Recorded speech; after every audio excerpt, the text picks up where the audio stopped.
people may have noticed, and I'm sure there is someone from Oxford here, but I'm absolutely staggered that apart from the people who have exclusions to be allowed to drive across certain bits, that if you have a car, you get 100 days of free passes. And if you have 2 cars, you get 200 worth of free passes, which just seems like an extraordinary gift to accede to people who are multi-car owners. And I think Emily Kerr is fabulous, who spoke a while ago, and she's doing a great job, but really they need to kind of clamp down on that PDQ, because certainly in Holland, nobody gets that kind of thing. You just have to go a little bit further around. So that was my bit of news, because I was staggered. Thanks, Ruth. And I believe that, you know, these sorts of exceptions to low traffic neighbourhoods are happening elsewhere. So if anyone's got some examples, do put them in the chat. David, would you like to offer up some New Year news?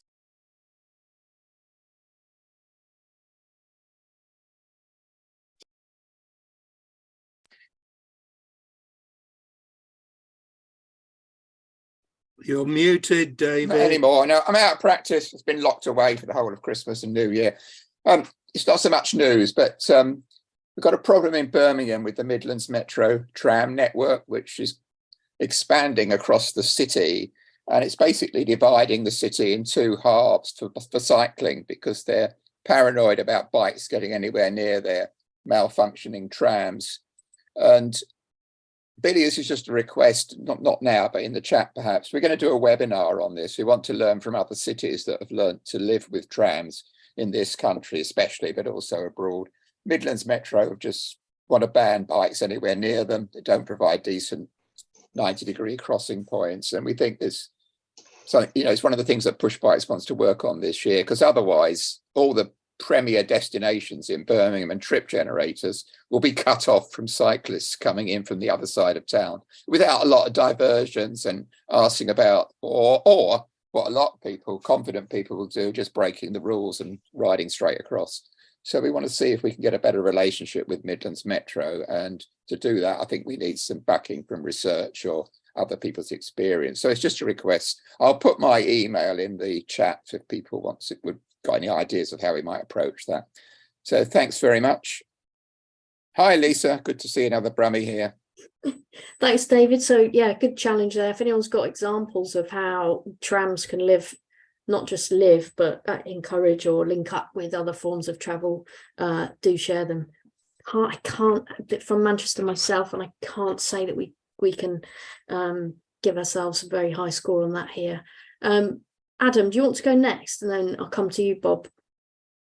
Bath and Bristol seem to have suddenly had loads of money for bike hangers, or not loads, but a little bit. So Bath has now got 4 bike hangers, and they've already, I think even before it officially opened, was mostly booked up. So they're now, of the 24 spaces, only 3 spaces as of 5 minutes ago are available. I know Bristol's doing the same thing. I don't know if there are any other sort of I don't know if this was related to a Transforming Cities funding, which basically is running, the timeline's running out on that as to what they can spend it on.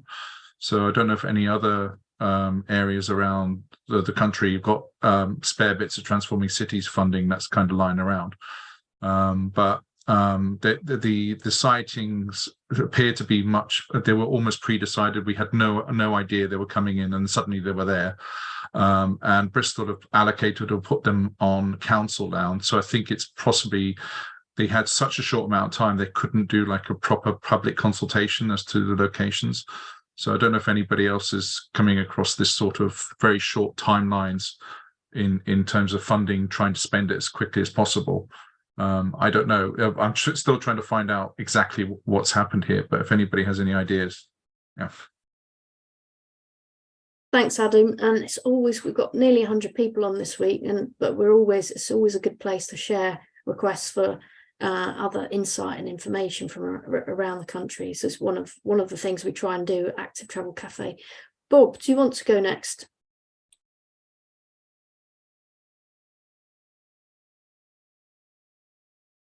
On the watered down LTNs, there's a good thread by Leo Murray at Crisaltunity about what Hammersmith and Fulham are doing.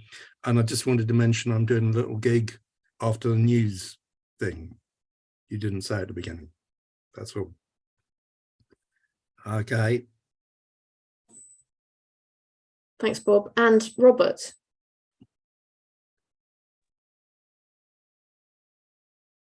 Oh, we seem to have you on mute, Robert, although it doesn't say you're muted.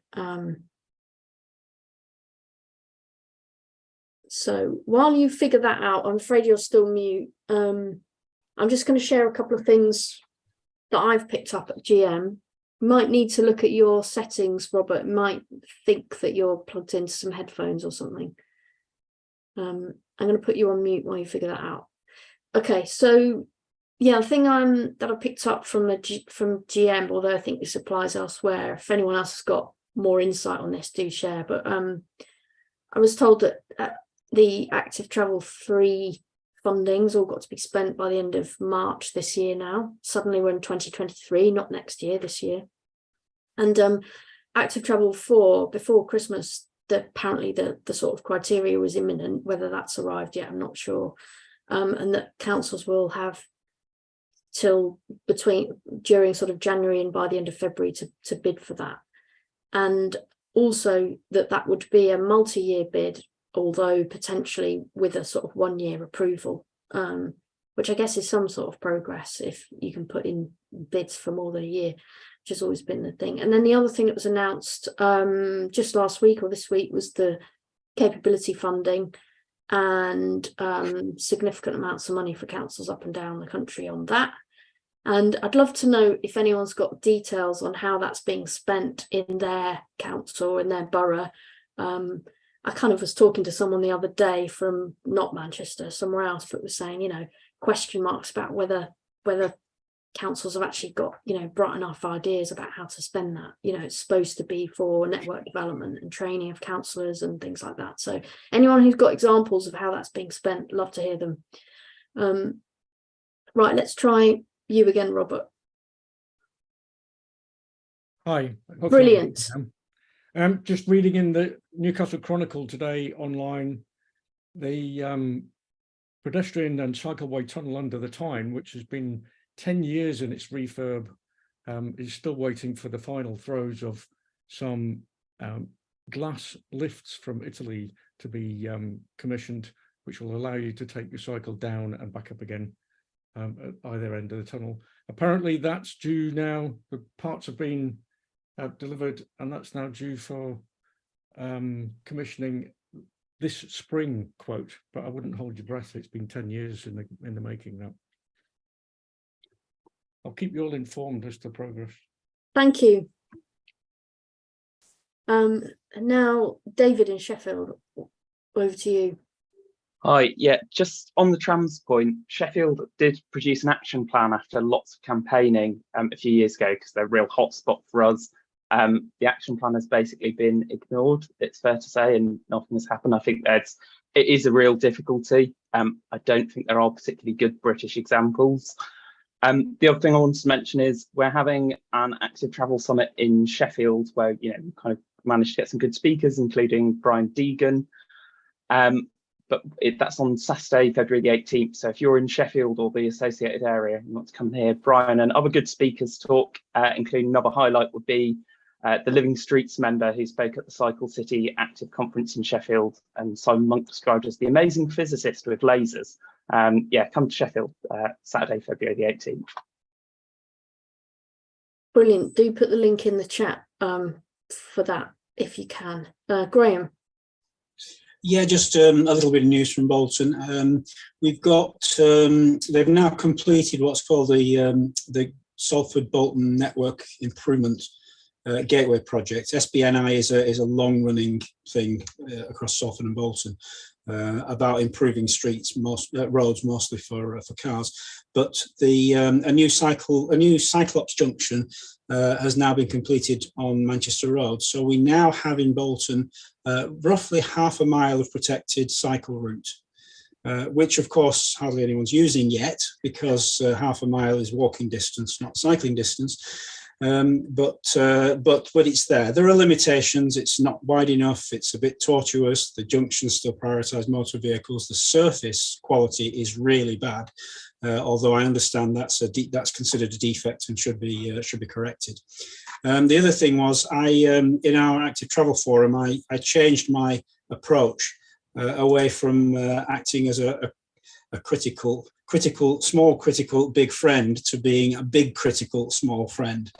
That has resulted in some changes. The structure is now being changed. The active travel forum is now being brought properly within the structure of the council, and there'll be a management board as well for active travel. So I'm hoping that will result in some improvements in Bolton, but watch this space.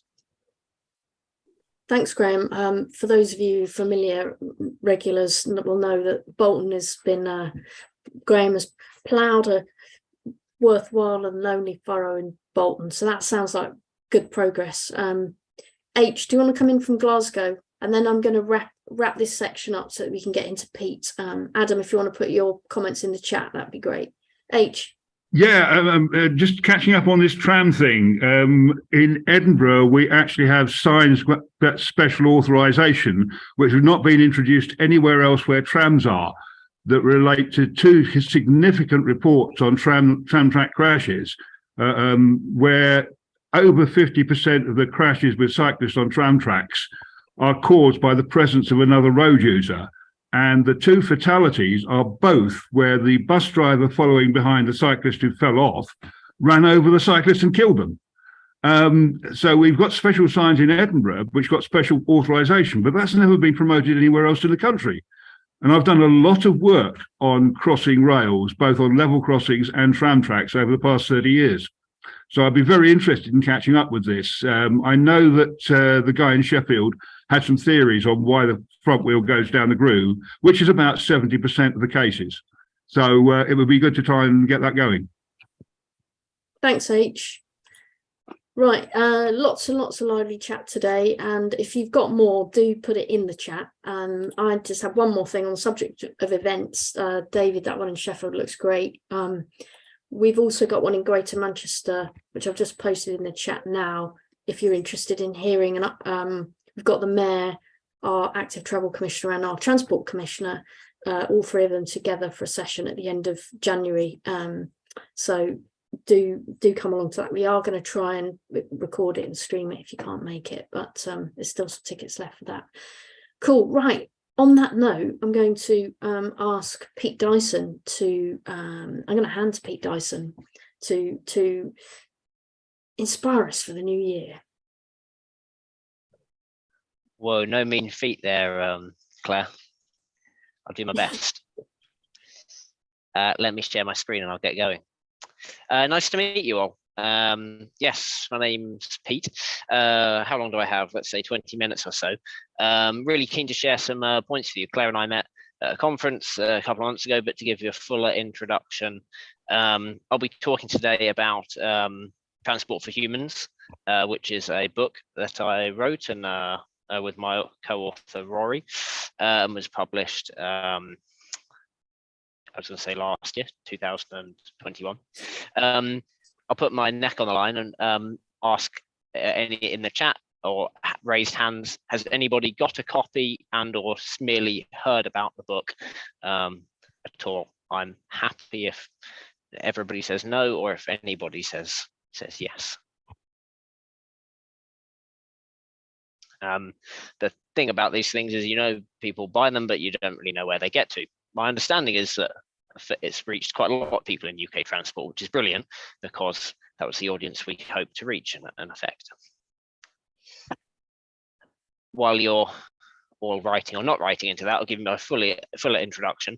I worked as a behavioural scientist in an organisation called Ogilvy, who are a communications and marketing agency, where there was a specialist behavioural science team, where I look more at sustainability, charitable giving, pro-social behaviour and transport. I subsequently went on to work at the Department for Transport as a behavioural scientist and helped them build out a now 7-person behavioural science team that are cross-cutting, so they sit in the central kind of research department, so they work on lots of different things. and try and help upskill teams in behavioral science and commission projects. And I'm now at the University of Bath, where I'm pursuing a PhD on car ownership, car dependency, and how people switch and use other modes of transport when they switch out of the car. So this is, if we subtitle this Thinking Differently About Transport, let me just dive into some of the core argument from the book, and then I know there are some good talking points to finish off with. So first off, with premises, for too long we've treated people who travel like cargo. Cargo has a specific set of needs that are very convenient to the transport planner and to the engineer. They need to get from A to B. They need to be held broadly upright in a good condition, and their trip is predetermined. But we know when we travel, people are much messier and fiddlier than that. We're human, and we have a long legacy of specifically human needs and curiously human habits and ways of being. We often abstract and refer to people not as the people that they are, but as customers or as passengers, as road users, as cyclists, pedestrians, wheelchair users, people with accessibility needs, so on and so forth. But ultimately, they're also people, they're husbands, wives, children, adults, patients, employees, so on and so forth. We could go on, and we occupy these different aspects throughout our lives. Of course, transport needs engineering to go, it needs economics to kind of make things feasible and viable, broadly sustainable. But the case from this book is to say we need to really bring more and more psychology, and you could challenge me to say behavioral science needs to step up to the plate, and it has been lagging in this. But I think there's a general transition that needs to happen where transport should welcome in, and behavioral science needs to gear itself up for bringing more human considerations into how we think about transport planning. And actually broadening out what we think makes a good trip. And that's something I'll get into. Why don't we jump in to a more abstract question that illustrates a point. You'll see on screen checkerboard. I'd like you to think, which square is a lighter shade of grey, the square marked A or the square marked B? You can share your answer in the chat if you like, or hold it to yourself. I'm willing to gamble that many people see the B square as lighter than the A square. They are, in fact, the same shade of grey. And sorry for being a cruel psychologist in posing you this fiddly question. But they are the same shade of grey. And the reason that they look different is that we look to adjacent squares for its luminescence, so we see in context, and the shade has been adjusted very slightly, and we look at context through this green cylinder that's casting a shadow, and we upweight the color seen on the B square. I say all this, and yet I know from my past experience that you'll say the thing is, Pete, B is actually lighter than A, so you can just give me all the psychology and behavioral science you want. I know what I see with my eyes. But if we remove the context, actually, I'm confident that you'll see differently. I promise there's been no other jiggery pokery here. The curious thing is, unlike some visual illusions where once you see it you can't unsee it, this one is actually a case that when you bring the context back, it switches right back. And I think this is a useful example because it shows that our eyes are not perfect light meters. And sorry for going to a more philosophical point, but we don't perceive reality. It hasn't been in our evolutionary and past interest to perceive reality. We are well equipped to perceive what is useful to us. And in this case, the context is always very, very useful to us. This is an abstract point, but when we then get into the world of passenger experience, public transport experience, we can often spend an awful lot of time trying to improve objective, measurable, real world metrics when we have a perceptual problem matters. And likewise, we can sometimes spend a long time lecturing people about the way the world is and ought to be, rather than acknowledge the way that they actually see it. So no surprise, psychologist takes this kind of more subjective position, but I think it leads to really interesting ways in which we might think about travel and transport. I'll jump to a few of them now. The Adelson checkerboard illusion, if you were ever looking to use it again. What's valuable about transport? So when we think, if we're not thinking about people as cargo to be transported from A to B, there's increasingly trends towards people having other ways that they can achieve their transport ends. And ultimately, transport is often fulfilling a need for access to people, to goods, services, opportunities, and more. And you can achieve those things sometimes by staying local, which is this spatial proximity, a bit of a jargonistic term. And increasingly, and as we saw during COVID, people can connect digitally. And these are increasingly used as in substitution, and sometimes aren't fully acknowledged of the power of land use considerations of people staying locally, but also the way in which some trips needn't happen at all, and we needn't have to even cycle to or walk to a destination if we could have it achieved by some other means. We'll only caveat that I think this model of triple access is really useful. It's being applied, I think, across the UK for sure, and around the world, in part from its author, Glenn Lyons from University of West England. We should always just be mindful that transport's USP in all of this is that it does get the body out of the indoors through the outdoors, that people value the inherent aspects of a trip, that they can see the world, they can see other people.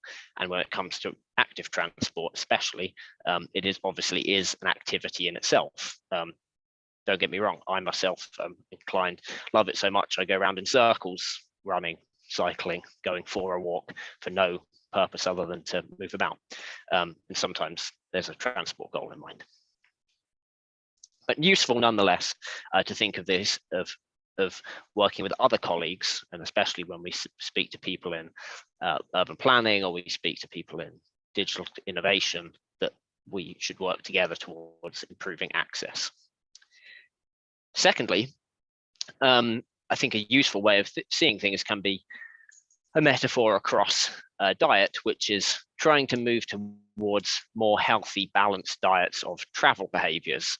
So just as we wouldn't say that any one macro food group, like protein, fats, or vegetables, are things that we should live off entirely, we should embrace a broadly more balanced diet of travel. And I think this does thread the needle and gets us to a more, I'm not a politician, but if I were, I would think this is a good framing, let's put it that way, of accepting that it's good when people have more ways to travel, and that a good future looks like more people being able to bring in different modes, and not existing entirely on what we might call a fast food diet of exploiting one particular mode, let's say the car, which is convenient, although like fast food, reasonably expensive, and obviously exhibits costs on other members of society too. So a balanced diet of transport can be a good way of thinking about where we might get to, but also being mindful that we actually don't have a great deal of data and information that helps us understand people's current travel diets. So looking at the National Travel Survey, you'll find that 83% of people who cycle also have access to a car, and that people who have access to a car actually use rail more than non-car access. People that don't have access to a car, they also use more non-London buses as well. This is from the National Travel Survey. They're broad points, but I don't think that we have gone anywhere near far enough of understanding people's transport diets, and that's largely because the data we so often collect is cross-sectional. It's a moment in time, it's a place, it's a spot survey of a traffic count. It's not a vaguely detailed picture of people's lives that you might get from travel diaries, which are done, but let's face it, they're not done that often or done that well, partly because they require so much work from the participant. But I'm optimistic that new research methods, not least digital research that collects people's sets of people's travel data where they want to share it as participants would get us a lot closer and would reveal things and paint a story that we wouldn't otherwise see. And it would probably show just how much walking occurs, which otherwise gets put off the radar. Next, thirdly, I think a useful way that people as not cargo is helpful in making the case, and this is something I just prepared in advance for this talk, of the importance of understanding what we're measuring, how what we measure gets managed, and how what we present back shapes the narrative people understand. So on the left is, this is a longitudinal survey which is run across the UK, Understanding Society, which has yielded really interesting insights that do have profound impacts on our society, not least, say, the effect that reading to young children has on their subsequent education and life outcomes. Likewise, the effect that walking and cycling can have on well-being and much longer, decadal term outcomes on people. So real exciting discoveries. But as well, what we might measure can be reflected back on people. So you'll be familiar with these totems that I know are shown in London. They're useful as motivation for cyclists, but I wonder the extent to which they're actually quite a smart way in which they reflect back the popularity of a cycle lane to motorists or other road users who might otherwise be inclined to see an empty cycle lane and conclude that in their world it's not being used, not least because peak times for cycling and walking might be different to those of the car. And I wanted to come in and also just mention a slightly more abstract point that concerns me, of the how the survey and appraisals we do, especially for active travel, are put at a higher pedestal than we would find for other modes of travel, which is to say, there's an often used survey question, and I'll admit I don't know the full ramifications of this, but you'll often find asked, if this cycle lane were not available, how would you have made this trip, if at all? And it's lamented among cycle campaigners that people might say not at all, but it concerns me that once you have this infrastructure in place, it's really hard for people to think outside of how they would have made the trip but for that cycle lane being there, which is to say, the creation of active travel infrastructure creates trips. It creates the ability to go, for which it's then hard to unthink and undo. Next, we should think when we're implementing travel about how intuitive the transport measure we have is. And I have a terminology that I think is at least handy, of counterintuitive transport. So there's some things that are easy to create the idea for, but also easy to sell because they're really obvious and intuitive that they would work. I would say that standing on both sides of the escalator, which was trialled in Holborn Underground Station, low traffic neighbourhood and a smart motorway are all not intuitive and not immediately understandable to someone, not least because of the naming and the terminology isn't entirely helpful. What we need to do, I think, is have a different category of things that have more special measures for the things for which the transport plan or implemented by virtue of them knowing a lot about the scheme, are very passionate about it and know the virtues of it, but to somebody new who haven't been on that journey, struggle to understand. And I think where we miss those opportunities, we leave people behind. And I think there's a brighter future where we're very cognizant of the naming of things: smart, low traffic, clean air, so on. Good, generally well-meaning names, but more work needs to be done at the beginning on education and communication. Again, things you would expect from a psychologist or a behavioral scientist to say, but I think having a specific category of things that are hard to communicate and having a specialist look at them would be helpful. And I think getting towards the end, we should get a better understanding of what works for whom and when. And in fact, I'm dialing in from Birmingham today, where I've been at the I've got a slide, the Influencing Transport Lab that Transport for West Midlands have just put out, which I think is a really useful initiative that's going to get closer to answering, getting some of these questions of, we know that, say, live display real-time information and buses intuitively works, but we don't have a brilliant amount of evidence of how it works. We think that having a little green flash on the number plate would help people see EVs around, and I think could be a smart idea for many other things, like heat pumps and so on and so forth, for people to signal for their more sustainable choice to be more visible would be helpful, but we don't know how much.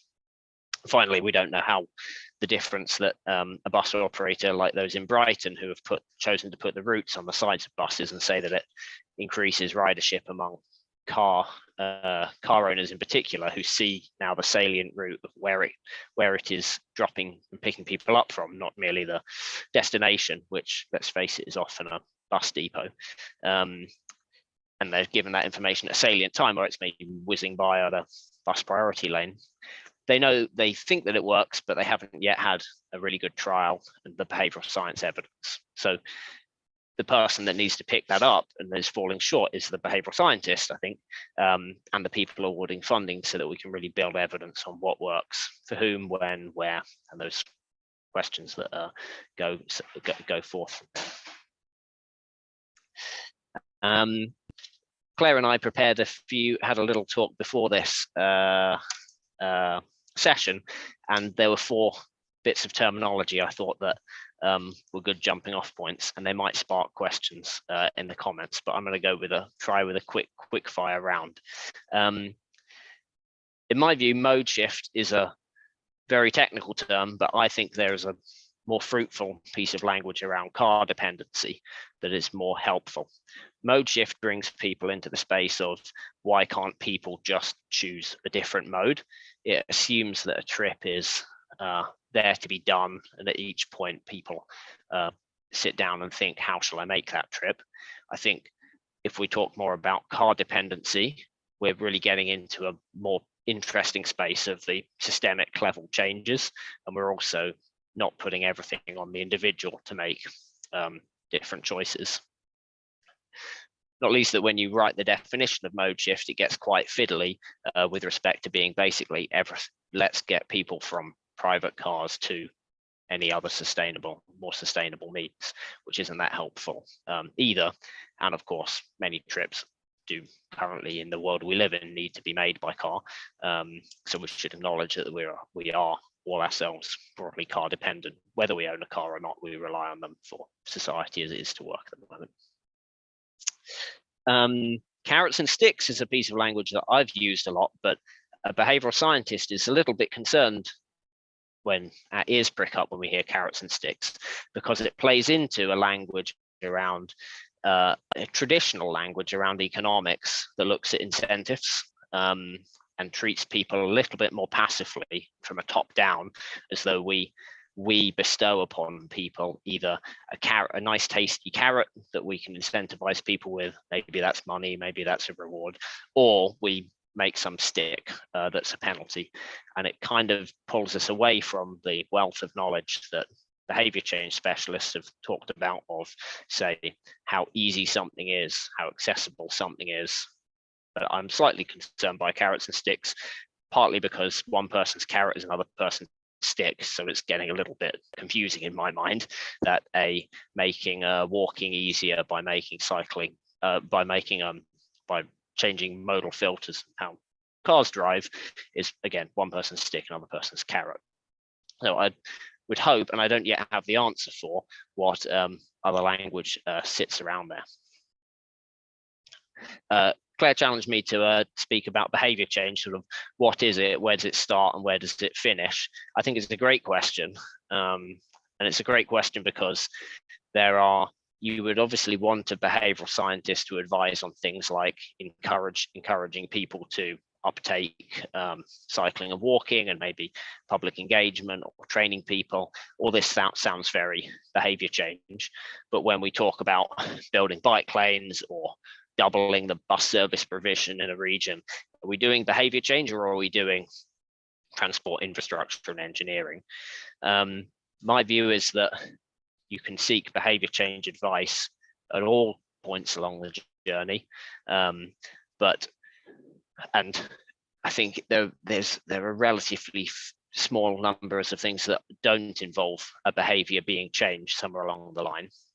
I would prefer it if we talked about the discipline of behavioral science, behavior change by its methods. So the skills and disciplines it brings to the table, which can be qualitative research, quantitative research, running trials, bringing to bear insights from the disciplines of psychology and so on and so forth. It's more helpful in those terms as practitioners rather than the output of what we want people to do. Finally, and I've having worked at the Department for Transport the past couple of years, 2 points that I think are helpful, and I've said in the past that obviously government departments are going to be arranged in different buckets, from education to home office and so on and so forth. We should be mindful that the Department for Transport is called the Department for Transport, but it really needs to work across with other sectors. That good probably doesn't look like there being lots of more transport happening by more people more often for the next years and decades to come. It's about transport working with other sectors and other modes to facilitate access and help people move. A relatively uncontroversial thing to say, I think. Claire did ask me about the extent to which DFT seems to be bureaucratic. We're now going to get a little bit political, but I think it's more open. I was always impressed by the people that work there. I think everyone that works there are impressive, enthusiastic people, but the nature of what we expect from governments is to be the steady hand and the steady ship. I hope that in the future we can open up and people can work more collaboratively. And yeah, anyway, I'm optimistic about the future there. For those of you that have not read or followed the book, there might be some ways in that you might like. You can buy a copy of the book and read through. It has lots on active transport. It's probably more public transport based, but one of the points we make is thinking about end-to-end journey experiences. There was a BBC radio program that Rory and I were fortunate enough to do back in September. Made a website for the book, and there is a short summary article. So these slides are circulated. They're good jumping off points if you want to know more. But thanks so much, and happy to have some questions if there's any time.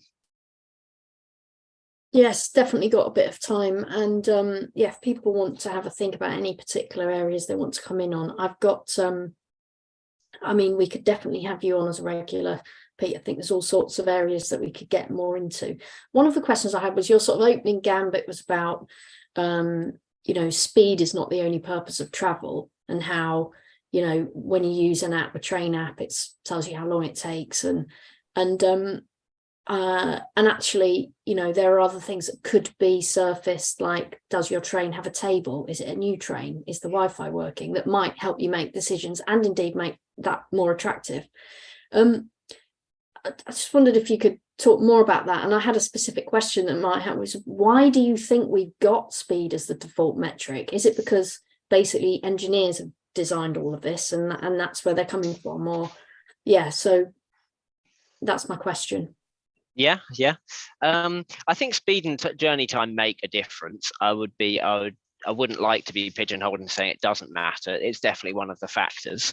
It does loom large in our minds as users because it's something we can evaluate and quantify and judge and help us make choices that are otherwise in our head difficult to choose. Otherwise, you end up like me trying to pick colours of how you're going to paint your wall, and you realize your head isn't very equipped for choosing between different colors. It's just difficult.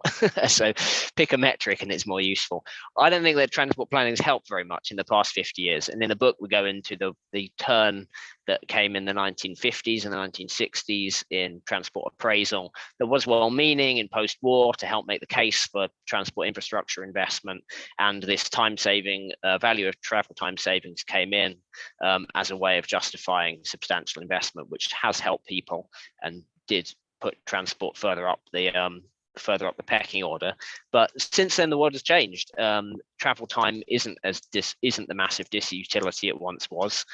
You can do things whilst traveling, whether you're behind the steering wheel listening to something or on a call or other things, but certainly on public transport, it seems less and less of a disutility. But we haven't really caught up.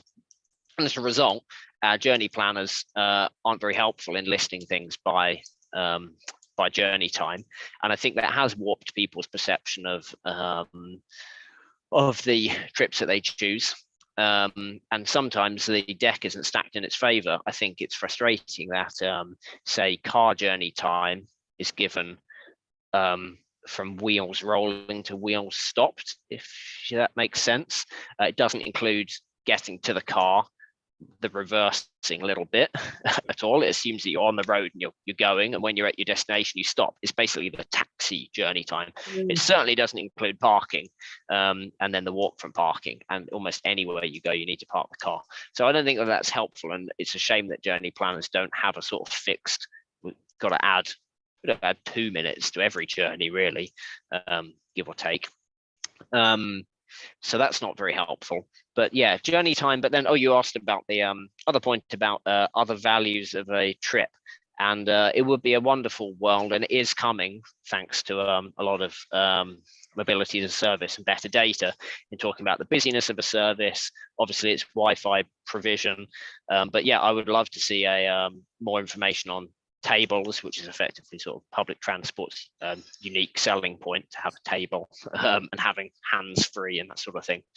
But I think that if we could list things by more ways and qualitatively make journeys more different, that would actually have an extra benefit in spreading people out, because consumer marketing, it doesn't help when all people choose the same. You want people to be able to have it. You want a diversity of messy preferences, and transport is a network that would really benefit from that messiness. So people go by different routes and go by different times. Go ahead. Yeah, interesting. And so speed, that's one thing. Then there's the kind of benefits and things like tables. So there's a lot of chat in the chat about cost, and a good question there about, the £2 bus fare. So what's your view as a behavioural scientist on whether the £2 bus fare is enough to get people back on the buses in numbers? Is it enough? Will it work? Will it work? Okay. What would work or not work be defined as? Just give me a space to think. Or I suppose that there'd be a 10% increase in passenger numbers. Yeah. So X number percentage increase. So one way in which you could look at it working narrowly would be saying, here's the revenue that we've abstracted, we've lost from this by discounting it, but here are the number of here's the journey surplus. I suspect that answer will never be found exactly, so it's going to be difficult to know whether it worked or not. I'm with you, and I don't want to beat around the bush. I think it's a really good initiative. I think the security of a fixed price is going to be helpful for a lot of people to manage their budgets. The fact is obviously a lower price is preferable. I wish there could be commitments that it could run for longer, and I'm sure officials that are putting it into the place wish that it could run for longer and longer. I only hope that we're able to evaluate the social value of those additional journeys by those people who are traveling, and the value of it is to them and to the economy and the other things that we serve. If I were to be tasked to work on it, I would conduct an online experiment beforehand, so you get a wide representative sample of the population you can look at. Could be bus users, could be a more general population sample, and you give them different prices, and you try and get a bit closer to knowing where the good fit is. Is it £1, £1.50, £2? Could you settle at £3? Will it make a lot of difference? There'll be some inflection points along the way that would be interesting and useful to know, and I only hope that it can run for longer. Yeah. I wonder if they did that. Does anyone else have any points or questions that they'd like to put to Pete? Otherwise, we'll move into the final section. And perhaps, Pete, if you've got a minute or two, you can kind of have a scan of the chat and see if there's anything you want to pick up there. And probably well, there probably will be, but except I can't read all the chat. Sorry, everybody, I can't keep up. But can please Pete do just jump finish in. up with another puff for his book so I can take the title down, please? Yes, the book's called Transport for Humans, and I'm sure he'll paste a link in the chat to it on Amazon and all good bookshops.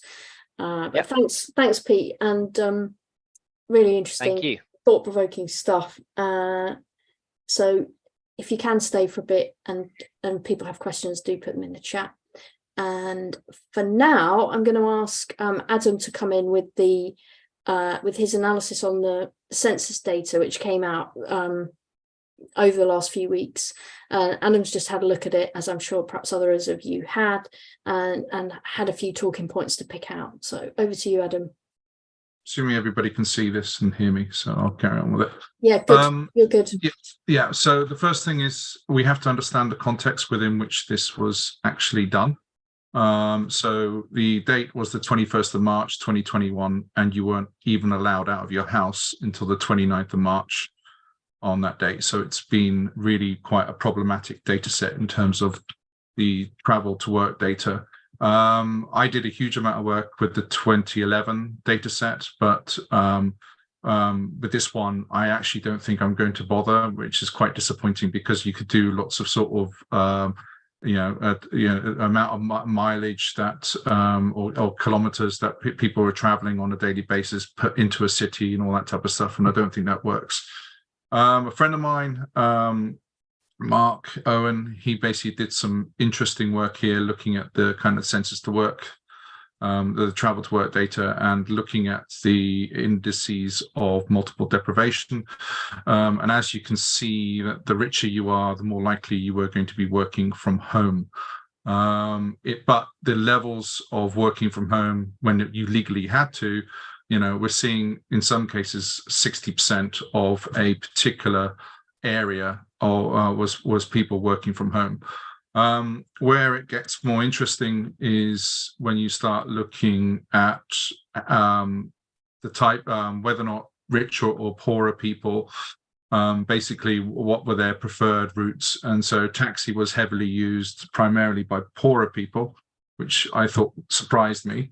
Bike was quite egalitarian, and buses and walking, again, there seemed to be a much more slant towards, if you were working away, you were moving towards physical activity if you couldn't afford maybe a car.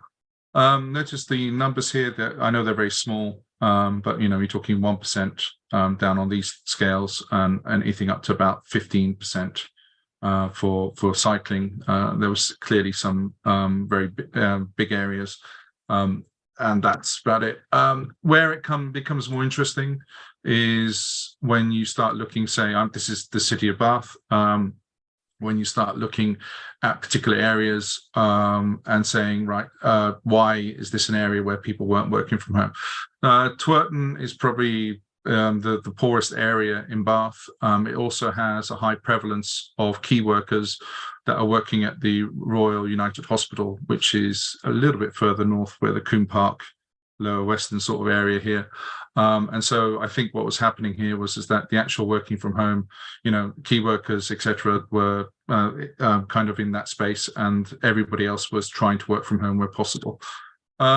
Where it gets, you can also then start looking at car usage, and this is where it gets more interesting and more useful, is that the actual car usage data, or car ownership data is per household is actually much more interesting, but it also demonstrated that Twerton wasn't particularly heavy on the car or there were car ownership. There was still something like almost 40% of households in that space who didn't own a car, but there was just a very high prevalence of people not working from home.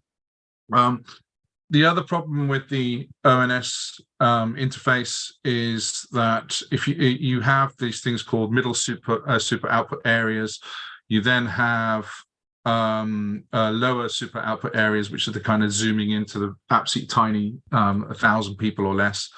And then you also have what they call, I think, LADs. I don't know what LADs are. I think local area districts or something like that. And what those kind of reflect on is that that's your next level up. So if I wanted to look at Bath, the data for Bath, I'm now going to have to write my own analysis, because Bath only is actually Bath and North East Somerset, because that's the local authority, even though many of the kind of solutions that you're looking for are going to be looking at a particular city boundary or a town boundary and looking at sort of the urban transport within that. This is even more confusing when it says when you choose the Bristol, city of sort of area, and you end up with this sort of half of, or a third of the city not being included in the actual analysis. Where it gets more interesting is when you look at some of the work that, say, Tom Forth has done, where he's looked at car ownership on a city basis. So if you look at Leeds actually looking at the MSOAs, looking at indexes of income, etc., and then looking at number of cars per household, you get a clear sort of lozenge where the poorer households have less cars and the richer households have more cars. Where it gets more, when you then compare that though to somewhere like Oxford, you suddenly see a very different picture, which is basically most households seem to kind of level around about one car. They don't really go for two cars. And this is also reflected in Cambridge.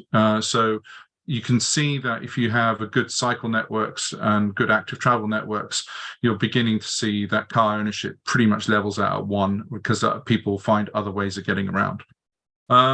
But when you start looking at, say, and there's been a graphic that's been going around on Twitter, which people probably looked at, which is looking at London boroughs and car ownership versus whether or not they, commute by car. We still have to take that within the context of you weren't legally allowed to get out of your house unless you absolutely needed to go and work. So there may be certain areas, clearly the City of London is slightly different with its the work profile, but other areas that we need to be very careful about how we look at the travel to work data and say, hey, look at this. I think the car ownership data can be quite useful. Where this now going to fall over is that I think at the moment the DfT really want to ignore census 2021 data, and it's also important to remember that travel to work data is probably only it's calculated about a sixth of the travel or car miles that are driven. So we have to take that type of stuff with a pinch of salt. However, we are seeing situations like, for example, there was a roundabout, throughbaut that they were going to build in Bristol, and they decided not to drop it, even though they kind of made out there was massive public opposition. That usually doesn't stop highways authorities from building things like this. However, the 14% drop in road miles or the amount of traffic that was going through there after post-pandemic is actually quite encouraging, but also that's why they stopped it. So whether or not the Department of Transport is actually kind of actually taking the sustainable transport hierarchy seriously and in terms of its calculations, at the moment, I don't think they want to. So I think where we're kind of looking at this still is that we still need to look at car ownership as a critical way of kind of transforming the cities and towns. And by the way, this is just my favorite 2 articles or things out there, so I just put these on the back. But that's pretty much where I'm going to stop it. I'll carry on talking. If somebody wants to raise a hand and talk and ask me a question, I'll leave this slide up because this is about as fantastic as it gets. End of. Thanks, Adam. I think there will be people who want to come in, but I thought, given we've got Robin from Oxford and Roxy from Cambridge, and you highlighted those 2, I thought, was there anything that either of them wanted to point out? Yeah, if we just have a look at that. Robin was slightly picking up on something in the chat. Robin? Maybe. Oh, he's on a train. He's not going to. Anyway, I think Robin caught me snacking, Claire. I've caught you snacking. Hopefully that's some post-Christmas truffles or something. Even worse is actually I found some leftover Halloween lollies. Anyway. Yeah, so Rox, anything to say on Adam's observation there? Or do you think he was right? We've actually been talking about this in the office. So bear with me, I've come back to work just yesterday, but we were having a chat yesterday, and what is it in Cambridge that, you know, in many cities you see this sort of pretty obvious correlation between income levels and car ownership and travel behaviors, but that is just a mess in Cambridge. And, you know, this is just our conversation, but thinking, well, in Cambridge, housing is so expensive. If you've got money, you can afford to live right in the heart of the city or closer in, and then you can cycle everywhere. Whereas actually, if you're struggling with your income, you may be more likely to own a car because you have to live further out, and cycling isn't safe enough. You don't have the public transport. But then you've also got the people who have the money and buy the car. So we were just having this conversation about what motivates people. Why do they make this decision? And the fact is that Cambridge is just that is a mess. There is no obvious correlation from this census data. So not a straight up answer, but something we are discussing ourselves. I know there's a few other Cambridge people on the chat that might want to pipe up as well. On the reflection of this, I think the problem at the moment is that, you know, we need to be looking at those sort of cities and towns where there is, because I did a leaderboard on which I could do from the 2011 data, looking at residents within a city and towns, and basically with over 100,000 population, and look at their travel habits, and created quite an interesting leaderboard. You know, the top 10 walking cities, the top 10 cycling, the top 10 public transport, that sort of stuff. But at the moment with this stuff is that I think there is something to do with car ownership, but I think there's a weak indicator here, and I'm not sure if there's a correlation that we can do by identifying other cities with really good sort of walking, cycling sort of infrastructure, and then kind of and get something that extrapolates out from this. But yeah, if the average is 1.6 cars per household, and cities are coming out at 1 or 1.1, then there's something to be said for those cities. Yeah, I can say that, you know, and anecdotally within my friendship group, car ownership went up during the pandemic. People wanted to drive further out. But also you've got in Cambridge, I think we're one of the few places in the country where cycling rates went down during the pandemic, because it was such a large proportion of commuter traffic and so many jobs that could be done from home in our region that cycling rates dropped. Where I'm sure the overall trend is upwards. So that it's very hard to, I feel that the census data is not something that's going to be particularly useful for us in Cambridge in particular, but probably everywhere. I don't think the census data there's a couple of other people waiting to come in. So let's go Pearl and then Ruth. Pearl. Hiya. Yeah, something that we were talking about in my office, and I feel like there might be a bit of a age divide here, is my colleagues were saying that they should have delayed the census because we rely on this data for work. It's completely unusable for us now.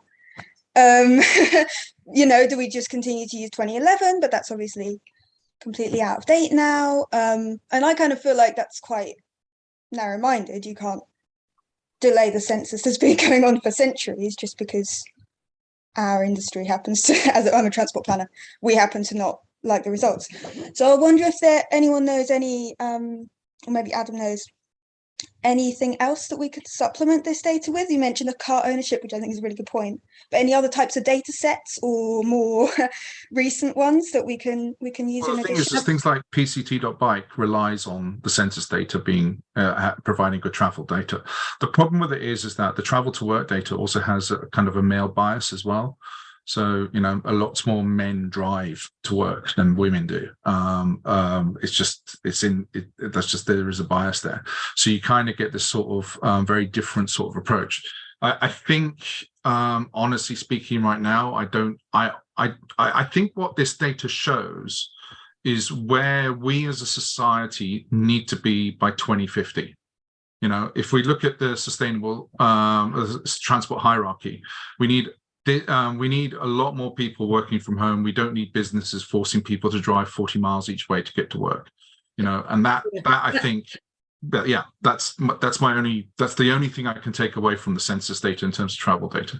Thanks, Adam. Just before I bring Ruth in, I noticed that obviously we've got Pete on the call. I don't know if he still is, but also there were a couple of other people who do work in the sort of data research. So if anyone has an answer to that question about how, I think I saw Rachel Aldred on the participants, for instance. So if anyone does have an answer to that question about, is this data actually fundamentally flawed?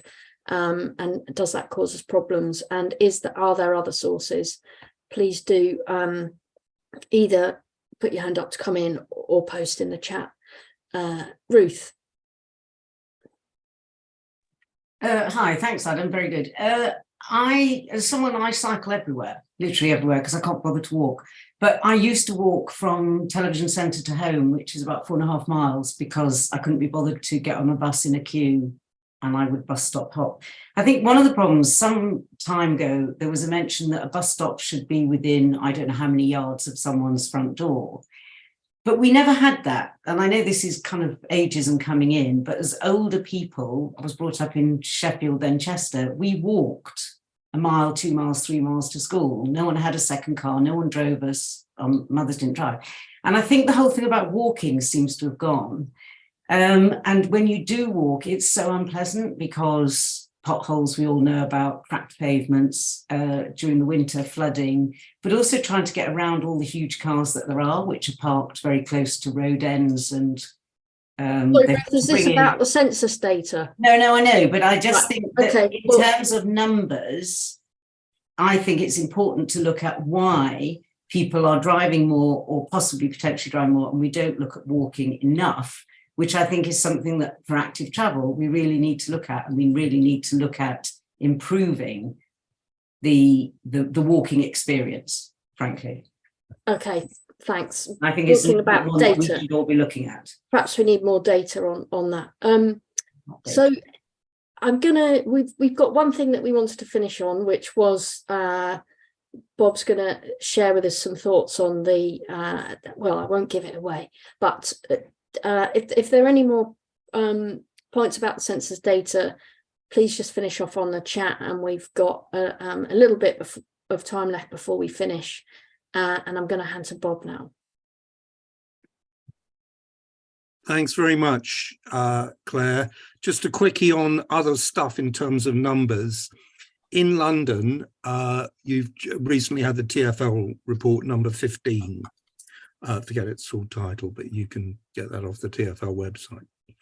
Okay, so I'm not going to be doing news updates now. I'm going to be doing kind of like, here is a thought.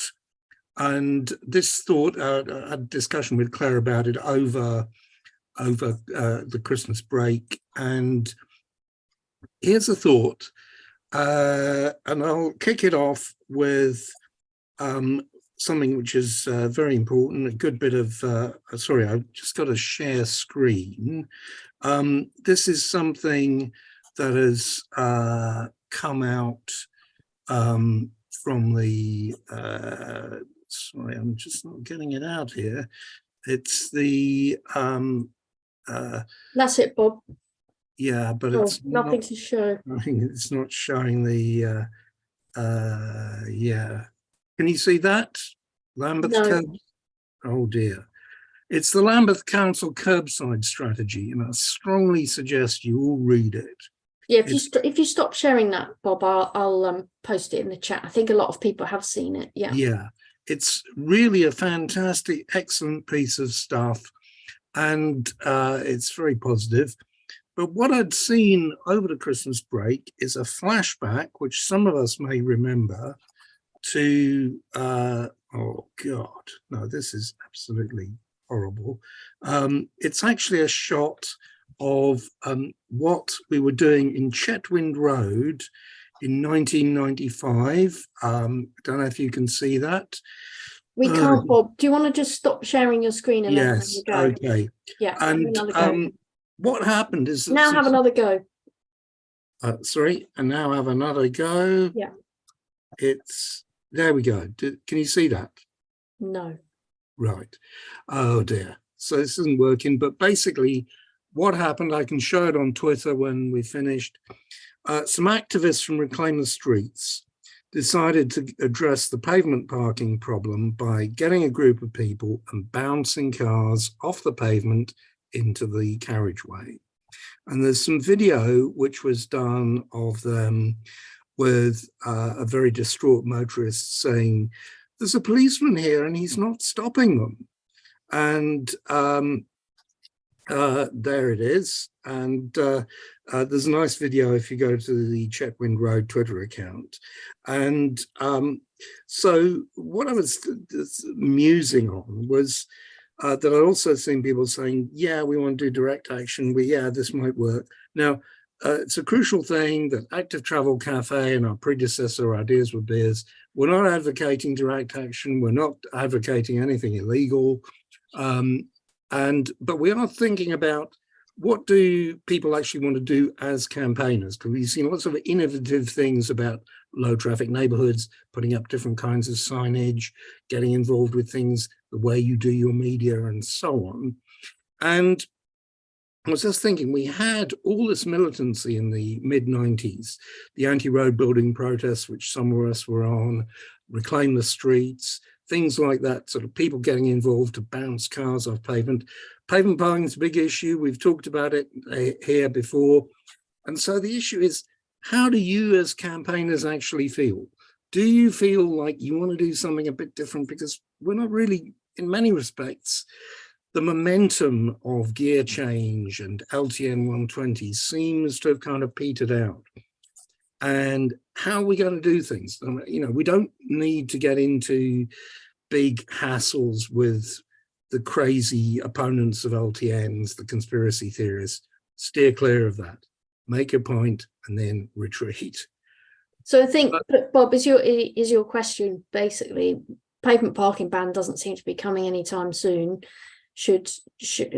Are you asking people whether there should be more, is the time right for more, I mean, in the street where I live in Manchester, for instance, a lot of neighbours got together and created a scheme where, you know, they encouraged all the neighbours not to park on the pavement, and everybody did until somebody got the car smashed into, and that didn't happen. So, Bob, I think your question is to the group, should we be taking more stronger action given nothing's coming from the government? Again, should we wait and see if people want to come in on? I mean, just to clarify, not advocating anything illegal or anything like that, and also remember, stuff was done in the 90s. It had some effect on the road building program, but look where we are now 28 years later. Did it work, that kind of campaign? I think we've got that. And actually, Pearl said in the chat, article coming from me on this. Pearl, is that about this subject or something different? Yeah, basically just making the exact point that Robert's made and quoting some of his old stuff from the 90s. I've been doing a lot of reading about Reclaim the Streets and the really cool stuff that they did, I think. So what's we need to turn back to that kind of thing. That's your take, is it? We need to go back, yeah? And where can people read your article? It's not been published yet, but soon. Okay. Anyone else got any thoughts on this? Pavement parking? Do we need to get tougher? Sorry, didn't mute myself.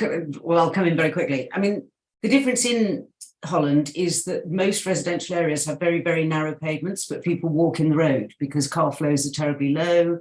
People are used to seeing people with buggies, with wheelchairs, cycling wrong way. And so you just don't go on the pavement often. You just go down the road and no driver will hoot at you. Not quite answering the question, but Casey, do you want to come in? What's that pavement parking? Yeah, I think the problem with pavement parking itself is actually being superseded by the same thing that Ruth is actually generally on about, which is spatial pollution of parked cars, even off the pavement. Thank you. Rachel, do you want to come in? Yeah, I was thinking about it today as I was walking around and seeing ever increasing numbers of people parking on pavements, and it's just getting worse. I mean, I was just thinking, you know, a couple of years ago, you didn't see the numbers of cars on pavements, and you do now.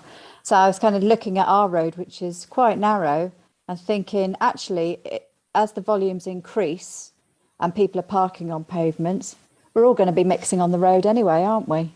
So it's almost ending up as the Dutch system inadvertently. Yeah, that's how it feels. like Wolf's point in the chat, should we call it car litter? Great idea. Sorry, someone else had a point in the chat. What about an agreed sticker that we all put on windscreen screens? Because there is one at the moment, but it's got the word F in it. I am tempted by it sometimes, you know, because particularly when people park all the way over the pavement and people, you know, disabled and people with pushchairs and just individuals can't walk past. And I am tempted, and I'm starting to think, should I be a bit more active? Last few points before we go, we'll go David and then H. Yeah, on the people moving cars things, I don't know if this happened in other cities, but certainly in Sheffield, whenever the tram is blocked, people gang up en masse to lift the car out of the way and basically shove it and roll it over. It's a real bugbear of people that seems to unite people. It's kind of an interesting one that I'm not sure that would be popular where the tram isn't, so for bus services, for example, but it's one that people, you know, and it gets, you know, in all the places usually cyclists and pedestrians get hate, it gets massive support, you know, people call them drivers dicks. So yeah, something that works. Okay. Yeah, well, I cycle on pavements all the time because pavements are carriageways and cycleways. I've been building pavements for Sustrans for 10 years. But footways, definitely. There is a problem that the offence of driving or riding a carriage on a footway is the only moving traffic offence that cannot be prosecuted with a photograph. Very good stat to finish this. And I think if we could actually accept that the fact that a car is got wheels on a footway, it has been driven on the footway. Ergo, it has committed the offence under section 72 of the Highways Act 1835. And we hit it that way. And moving cars, scaffold poles are very good under the tyres. You can move the car sideways with a scaffold pole very easily, and you can move it forward with a scaffold pole, as long as you don't damage the car unnecessarily. Section 5 of the Criminal Damage Act allows for acceptable damage, as the farmer did in County Durham with his forklift truck and the car. But unacceptable damage is causing unnecessary damage to the person's car. So yes, we can move cars, but do it carefully so you don't damage the car. Really interesting chat. So come to the end of tonight's session. Thank you everyone for coming. Very interesting kind of broad spread of ideas and chat. Thanks to all the volunteers. We've got more and more people involved behind the scenes. So thank you to all of them. And we are back next week where we've got a campaigner you might know from Twitter called Carla Frankham, who's going to be on next week talking about how she goes about things. And we'll also get a bit more, another spotlight on infrastructure to kick us off. So thanks everyone, and see you next week or whenever you manage to join us again.